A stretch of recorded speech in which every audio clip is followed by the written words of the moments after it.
अगर आपने यह वीडियो आज मिस कर दिया तो समझ लिए सब मिस कर दिया, क्योंकि आज आपने यह वीडियो नहीं देखा, समझ लिए आप कुछ नहीं देखा, क्योंकि आपने अपने बोर्ड एग्जाम का ही धजिया पीट दिया। क्योंकि आज यूपी बोर्ड का 2026 के बारे में अपडेट देने वाला हूं, तो जो कि एक ही नोट्स में आप पूरा कवर कर सकते हैं। यहाँ आप यह कवर कर लिए, उसके बाद मैं आपको कुछ पढ़ने की जरूरत नहीं, हाईलाइट बताऊंगा, आपको पूरा नोट्स बताऊंगा, पूरा पैराग्राफ मैं आपको इसी में बताने वाला हूँ। तो आप मेरा वीडियो यह छोड़ के नहीं जाना, ठीक है। तो यूपी बोर्ड 2026 के बारे में बात करने वाला हूँ, जो कि सीबीएसई से रिलेटेड रहेगा। क्लास 12 इंग्लिश कोड 2025-26 अपडेट जो रहने वाला है वह 26 बोर्ड का रहने वाला है। The ultimate revision notes and cheat seat, यानी कि इसमें अनलिमिटेड रिवीजन नोट्स हैं और यह एक चीट के समान है। तो परीक्षा के लिए पूरी तैयारी यहीं पर आपको दी गई है, ठीक है। Based on latest syllabus two Flamingo two, यानी कि इसमें लेटेस्ट सेमेस्टर जोड़ दिन गया है।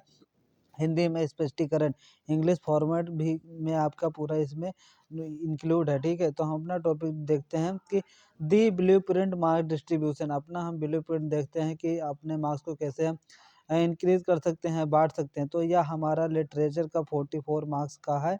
तो यह रहने वाला है रीडिंग स्किल 22 मार्क्स के। तो आपको 22 मार्क क्या करना है, रीडिंग के हिसाब से आपको इसमें निकाल देना है, ठीक है।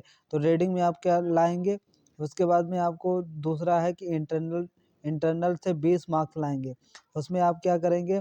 उसके बाद में रीडिंग स्किल से 22 मार्क, और भी उसके बाद में आप देख रहे हैं आपको क्या सब्जेक्ट नहीं पढ़ना है, यह डिलीट के हिसाब से आपको दे दिया गया है, ठीक है। आपको यह शब्द नहीं पढ़ना है, ठीक है।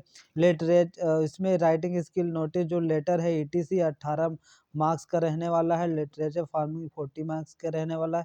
इंटरनल असेसमेंट 20 मार्क्स का रहने वाला है। लिटरेचर का वेटेज सबसे ज़्यादा है, जो कि 40% मार्क आएगा। इसलिए एनसीईआरटी का सबसे ध्यान देने से पढ़ना है, कि सबसे ध्यान देकर पढ़ना है। तो राइटिंग सेक्शन में आपको फॉर्मेट का मार्क्स के होते हैं, गलती ना करें। जैसे आप यह इन सब्जेक्ट को डू नॉट स्टडी पढ़ना नहीं, Fleming and the elementary school classroom in आस स्लूम, इसको नहीं पढ़ना है। शुड वेजमिट मम्मी एंड ओ लेवल, यह सिस्टम आपको नहीं पढ़ना है, ठीक है। पर क्या क्या पढ़ना है उसके बारे में हम देखते हैं।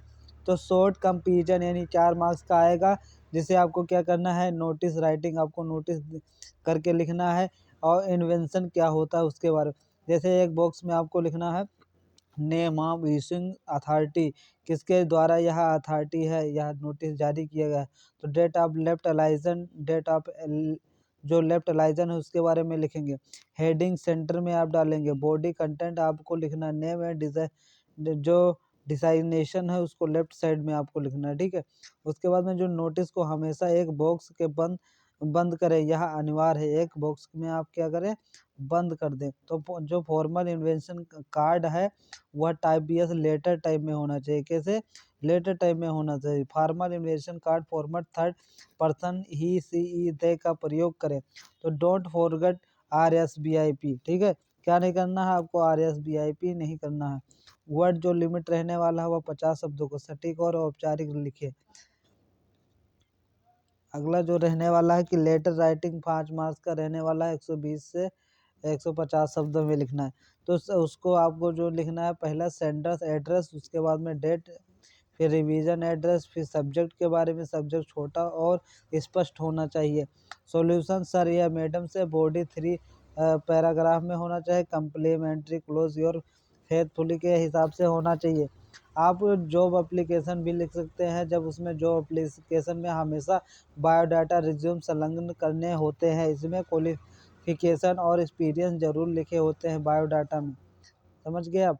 उसके बाद में जो लेटर टू एडिटर जो यह इनका लेसन है, उसमें पैराग्राफ रोल होगा। समस्या, प्रॉब्लम एंड इफेक्ट, प्रभाव, समाधान, सॉल्यूशन के बारे में आपको उसमें बताने होते हैं, ठीक है। अगला हम देखने वाले हैं कि क्या है। अगला रहने वाला है कि लॉन्ग कंपोजिशन 5 मार्क का आर्टिकल बीएस रिपोर्ट कैसे लिखें। आर्टिकल लिखने के लिए format, heading plus by line, structure, intro and case, effect, conclusion, hope सारे सब्जेक्ट रहने वाले हैं।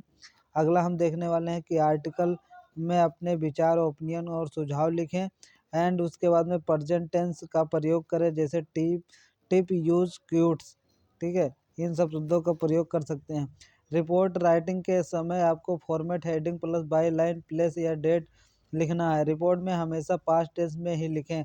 यह तथ्यों का फैक्ट्स और आधारित होगा जो विचारों पर नहीं। घटना का क्रम सीक्वेंस सही लिखें, सीक्वेंस से ही लिखना, ठीक है।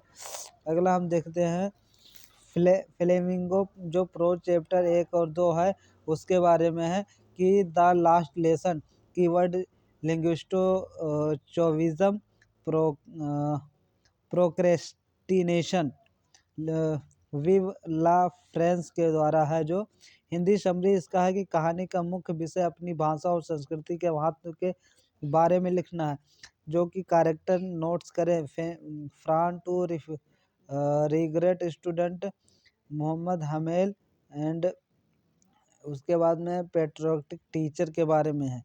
अगला है लॉस्ट स्प्रिंग कीवर्ड आपको स्टोलन चिल्ड्रेन एंड प्रेपेचुअल पॉवर्टी के बारे में लिखना है। हिंदी सम्मान 2 कहानियां हैं जो कि साहेब और उसके बाद में मुकेश, इनके बारे में कहानियां दी गई हैं, ठीक है। अगला है स्वाची नोट कैसे करें, तो इस जैसे साहेब आलम का अर्थ है ब्रह्मांड का स्वामी लेकिन वह गरीब है, तो इसका अर्थ आपको ऐसे ही लिखना होगा। अगला हम देखते हैं कि क्या है।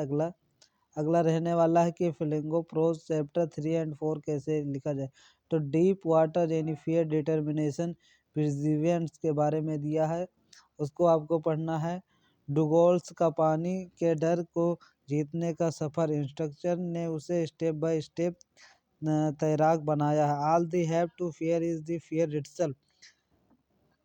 अगला हम देखने वाले हैं कि दी रेट्रैप एंड मेटाफोर, इसका जो है उसके बारे में आपको लिखना। दुनिया एक चूहेदानी की तरह है जो लालच का चारा डालते ही फंसता है। तो जो कि ईडला की दया कंपेरिजन ने पेडलर को बदल दिया, उसने अंत में कैप्टन ऑन स्टेहल साइन किया है।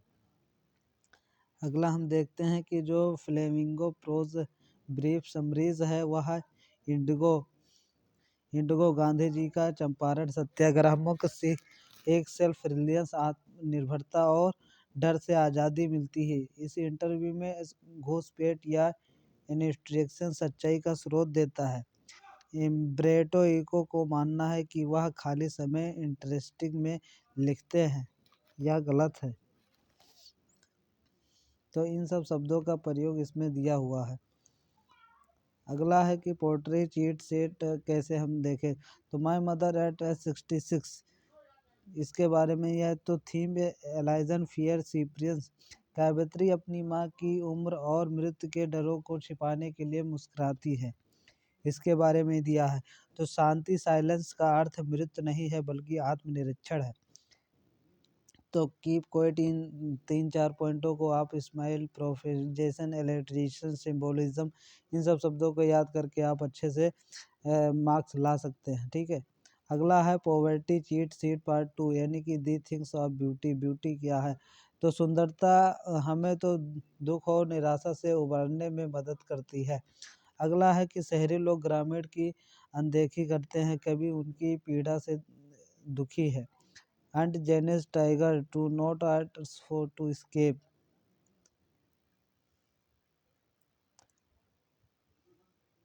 अगला है विस्टास फिजिकोलॉजी सेट्रीज the third level to theme escape. Third level वास्तविक नहीं है बल्कि चेरली का आधुनिक तनाव से बचने वाले का तरीका इकेस्बिज्म है। सेम फेजबम भी 1894 की शांति में चला जाता है। The tiger king theme centre on power. राजा ने 99 बाघ मारे लेकिन 100वें लकड़ी के बाघ ने उसकी जान ले ली। कंक्लूजन, यह नियति फेट का व्यंग है। अगला विस्तास द ह्यूमन कैंडिडेशन जनवरी to the end of earth and Antarctica. पृथ्वी की अतीत, वर्तमान और भविष्य की कुंजी है जो क्लाइमेट चेंज असली है। दी एनेमी डॉक्टर सदाओ ने एक डॉक्टर के रूप में अपने कर्तव्य को देशभक्ति से ऊपर देखा। On the face of it dairy, जला हुआ चेहरा और मिस्टर लैम टिंग की टांग का जुड़ाव नज़रिया मायने रखता है। अगला है जो कि जीत कला से कॉन्टेक्स्ट न्यू टू अमेरिका। लंबे बाल काटना उसकी संस्कृति में अपमानजनक था। उसने अंत तक का संघर्ष किया है। छुआछूत का अनुभव इसके भाई ने शिक्षा की एकमात्र रास्ता एजुकेशन का ही है। अगला हम देखते हैं। अगला है जो रहने वाला कि इम्पोर्टेंट कीवर्ड एग्जामिनर इम्प्रेस अपने आंसर में इन शब्दों का प्रयोग जरूर करेगा। तो linguistic chauvinism the last lesson and ecosystem the third level and लो स्पायरिंग journey to the end of earth memories of the childhood the रेटम द लास्ट लेसन प्रोक्रेस्टिनेशन। अगला रहने वाला last minute exam tip. Time management. Reading 45 minute, writing आप 45 minute, literature 90 minute में आप complete कर सकते हैं। चेकलिस्ट। क्या आपने नोटिस को बॉक्स में डाला? क्या आपने कीवर्ड्स को अंडरलाइन किया? क्या हर उत्तर के बाद 2 लाइन छोड़े? साफ लिखावट हैंडराइटिंग पर ध्यान दिया? तो you are prepared to go as a good luck. मिलते हैं अगले वीडियो में बच्चों। धन्यवाद। जय हिंद।